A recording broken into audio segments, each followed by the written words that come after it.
Ayo yuk. Yuk, yuk, yuk. Kamu kenapa, Yandra? Tali sepatu aku lepas.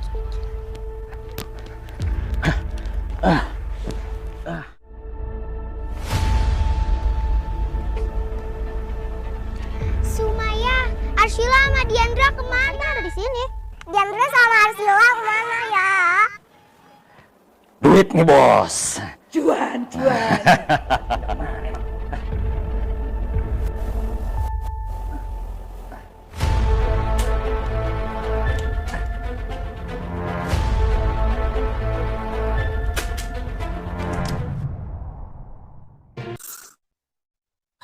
Bismillahirrahmanirrahim. Assalamualaikum warahmatullahi wabarakatuh.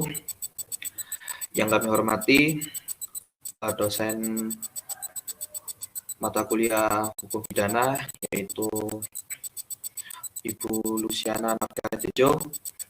Di sini kami dari kelompok 6 ingin mempresentasikan hasil kerja kelompok kami yang berjudul perlindungan hukum terhadap anak sebagai korban tindak pidana penculikan.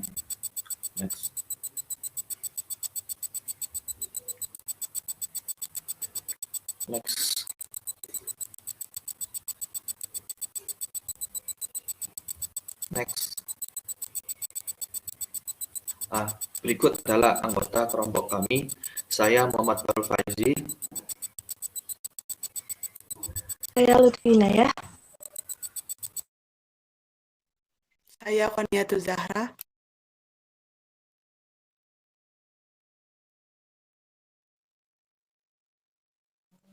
Saya Ruki Latul. Saya Muhammad Abdul Aziz.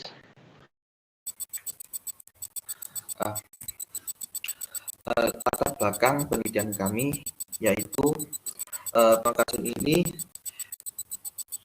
disebabkan oleh peningkatan kasus tindak penculikan kepada anak yang ini dibuktikan dari data yang dirilis oleh Kementerian Pemberdayaan Perempuan dan Perlindungan Anak atau KPPPA bahwa pada tahun 2022 terjadi 28 kasus penculikan anak dan cenderung meningkat dibanding dengan laporan dari Komisi Perlindungan Anak atau KPAI yang merilis kasus penculikan anak pada tahun 2021 yang berjumlah 15 kasus penculikan anak, sehingga dari data tersebut dapat disimpulkan ini hampir 2 kali lipat dari tahun sebelumnya. Para pelaku banyak yang dijadikan pekerja, dijadikan pengemis, jadi korban kekerasan seksual, dijadikan PSK, dijadikan budak, diperjualbelikan di luar negeri, dan bahkan diperjualbelikan organ tubuhnya. Next. Dari latar belakang tersebut, kita mengambil 4 rumus masalah. Yang pertama, bagaimana pertanggungjawaban pelaku kepada anak. Yang kedua, bagaimana perlindungan hukum yang menaungi kasus penculikan anak.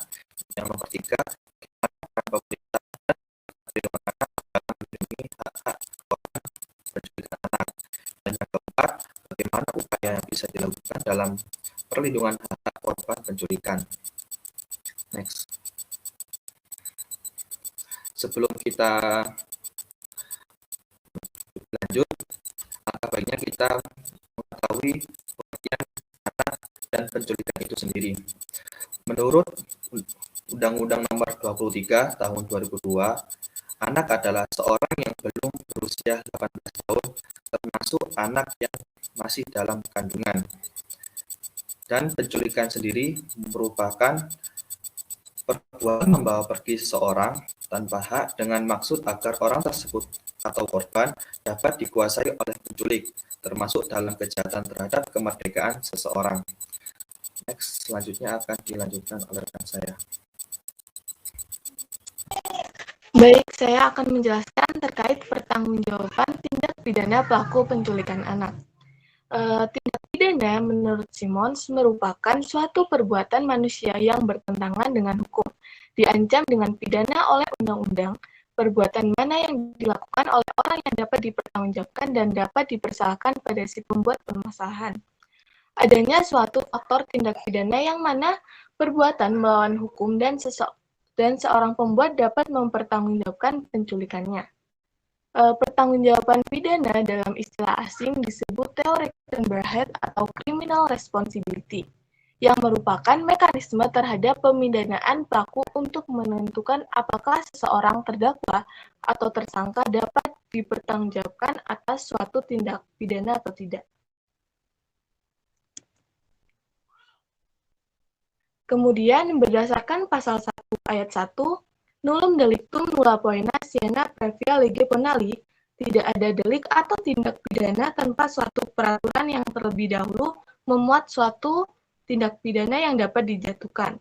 Dalam hukum pidana Indonesia, hal tersebut sering dikenal sebagai asas legalitas, yang menjelaskan bahwa tidak seorang pun dapat dipidana kecuali perbuatan yang dilakukan oleh atau telah ditetapkan sebagai tindak pidana dalam peraturan perundang-undangan yang berlaku pada saat perbuatan itu dilakukan. Selain itu, perbuatan yang dilakukan oleh pembuat merupakan kesalahan yang nantinya dapat terbukti tindakannya atas unsur-unsur tindak pidana. Jika terbukti adanya unsur-unsur tindak pidana,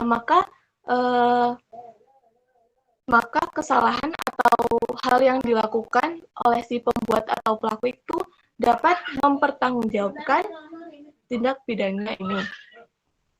Dengan demikian, dalam kasus penculikan anak, si pembuat atau yang sudah termasuk suatu tindak pidana ini harus mempertanggungjawabkan perbuatannya karena telah membawa pergi seorang dari tempat kediamannya yang telah diatur pada pasal 328 Kitab Undang-Undang Hukum Pidana dan Undang-Undang Republik Indonesia Nomor 35 Tahun 2014 atas perubahan Undang-Undang Republik Indonesia Nomor 23 Tahun 2002 tentang Perlindungan Anak.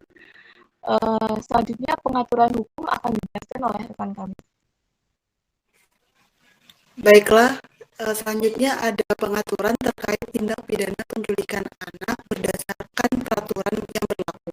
Yang pertama itu ada ketentuan terkait tindak pidana penculikan anak yang diatur dalam Kitab Undang-Undang Hukum Pidana, di mana yaitu pada pasal 328, 329, 330, 331, dan pasal 333 KUHP yang mengatur tentang tindak pidana penculikan anak. Sebelum itu, saya ingin menjelaskan bahwa seseorang yang dapat dijatuhkan hukuman berdasarkan pasal 328 KUHP itu adalah jika seseorang yang terbukti membawa pergi atau melarikan orang lain dengan maksud akan membawa orang tersebut untuk melawan hak dari kekuasaan sendiri ataupun kekuasaan orang lain, termasuk mengantarkan orang yang dibawa lari tersebut. Namun, pasal 328 KUHP ini hanya ditujukan pada seseorang yang dalam kutip itu melarikan atau menculik orang saja. Beda halnya jika menahan atau mengambil kemerdekaan seseorang dengan melawan hak itu tidak dapat dikenai pasal 328 KUHP tadi, tapi dapat dikenakan pasal 330 KUHP. Next. Selanjutnya ada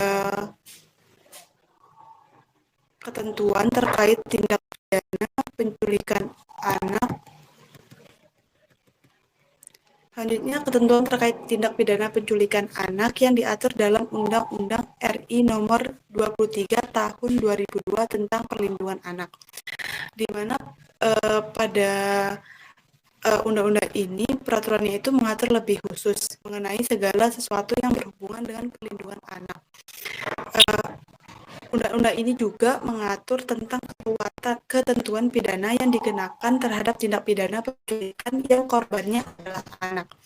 Ketentuan tersebut pada pasal 83 yang berbunyi, setiap orang yang memperdagangkan, menjual atau menculik anak untuk diri sendiri atau untuk dijual dipidana dengan pidana penjara paling lama itu 15 tahun dan paling singkat itu 3 tahun dan denda paling banyak itu 300 juta rupiah dan paling sedikit itu 600 juta rupiah.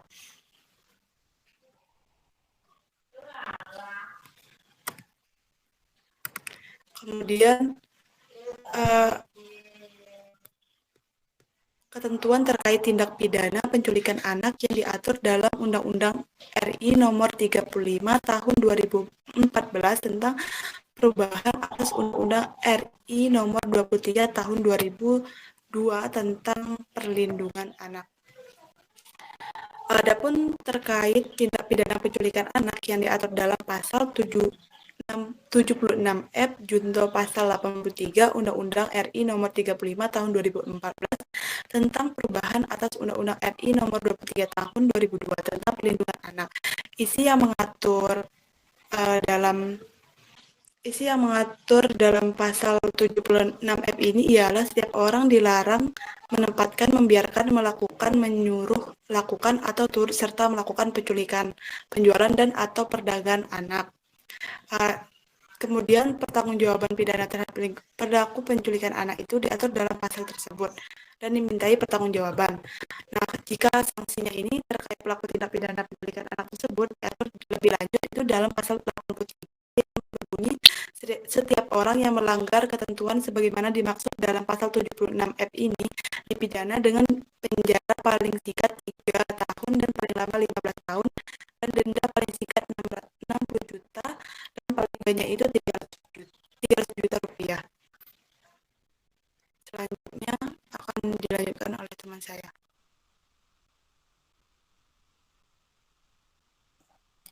Selanjutnya mengenai perlindungan hukum terhadap anak sebagai korban dari tindak pidana penculikan. Pelaporan penculikan pada pihak berwajib agar anak yang sebagai korban penculikan ini tuh mendapatkan perlindungan yang optimal serta pelaku dihukum dan dipidana secara tindakan represif dengan Undang-Undang Perlindungan Anak yang telah diatur untuk korban penculikan anak serta mendapatkan perlindungan khusus meliputi penanganan cepat termasuk pengobatan atau rehabilitasi baik secara fisik, psikis, dan sosial serta untuk pencegahan penyakit maupun gangguan kesehatan lainnya. Lalu ada juga pendampingan psikososial saat pengobatan sehingga pemulihan serta perlindungan dan pendampingan pada setiap proses peradilan. Lalu jaminan terhadap perlindungan atas anak yang menjadi penculikan ini sebelumnya tadi juga telah dijelaskan, maka akan saya jelaskan ulang, yaitu ada di Undang-Undang Dasar Negara Republik Indonesia tahun 1945 pasal 28B ayat 2 dan Undang-Undang Nomor 35 tahun 2014 tentang perlindungan anak serta pada pasal 68 yang intinya berisi ancaman 15 tahun penjara serta denda 300 juta. Lalu selanjutnya next pada pasal 25 Undang-Undang Nomor 35 tahun 2004 menyatakan bahwa dalam perlindungan anak sebaiknya masyarakat itu juga mengambil peranan yang cukup penting. Namun pada kenyataannya hari ini tuh kesibukan di kota-kota metropolitan yang akhirnya hal tersebut tidak terimplementasi. Jadi undang-undang yang telah diatur untuk peran masyarakat dalam rangka sebagai penumpang perlindungan anak. Kemudian pada pasal 83 Undang-Undang Nomor 35 tahun 2014 mengenai perlindungan anak memberikan respon yang represif sehingga menjadi sangat tegas. Lalu sanksi yang diberikan pada pelaku yang telah melanggar ketentuan pasal 76F Undang-Undang Nomor 35 tahun 2014 mengenai perlindungan anak tersebut akan mendapatkan sanksi 3 tahun kurungan penjara itu paling singkat serta 15 tahun kurungan penjara itu paling lama dan dendanya 60 juta yang paling sedikit serta 300 juta yang paling banyak. Lalu untuk selanjutnya akan dijelaskan oleh rekan saya. Baik, di sini saya akan menjelaskan mengenai Lembaga Perlindungan Anak dan peranannya terhadap anak korban penculikan anak. Di skala internasional ada yang namanya UNICEF.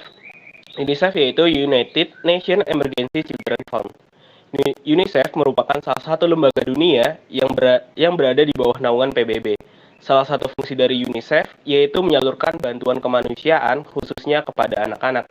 UNICEF juga berperan membantu Komisi HAM PBB dalam penyusunan Konvensi Hak Anak. Next.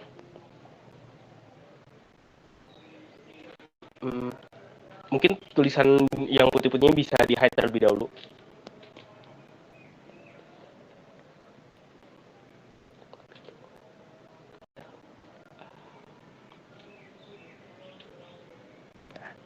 Selanjutnya yaitu Lembaga Perlindungan Anak dan peranannya terhadap anak korban penculikan anak.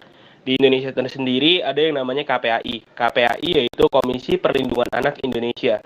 KPAI merupakan salah satu lembaga independen yang bertugas untuk melakukan pengawasan terhadap pelaksanaan perlindungan dan pemenuhan hak anak, mengumpulkan data dan informasi mengenai perlindungan anak, melakukan penelaahan atas pengaduan masyarakat mengenai pelanggaran hak anak, dan memberikan laporan kepada pihak berwajib tentang adanya dugaan pelanggaran terhadap Undang-Undang Perlindungan Anak. Peran KPAI di sini telah melakukan sosialisasi seluruh ketentuan dari peraturan perundang-undangan yang berlaku yang berkaitan dengan perlindungan anak. Next. Selanjutnya yaitu upaya-upaya apa saja yang dapat dilakukan untuk meningkatkan perlindungan terhadap hak anak dalam menangani korban tindak pidana penculikan. Ada yang pertama yaitu rehabilitasi. Rehabilitasi ini dibutuhkan oleh korban penculikan karena dengan adanya rehabilitasi, korban dapat mengembalikan nilai-nilai serta citra kehormatan dirinya dan dapat diterima kembali di tengah masyarakat dan melupakan segala yang pernah terjadi padanya. Bentuk rehabilitasi yang diberikan meliputi rehabilitasi psikososial dan juga rehabilitasi psikologis. Upaya yang kedua yaitu perlindungan prosedural dalam peradilan.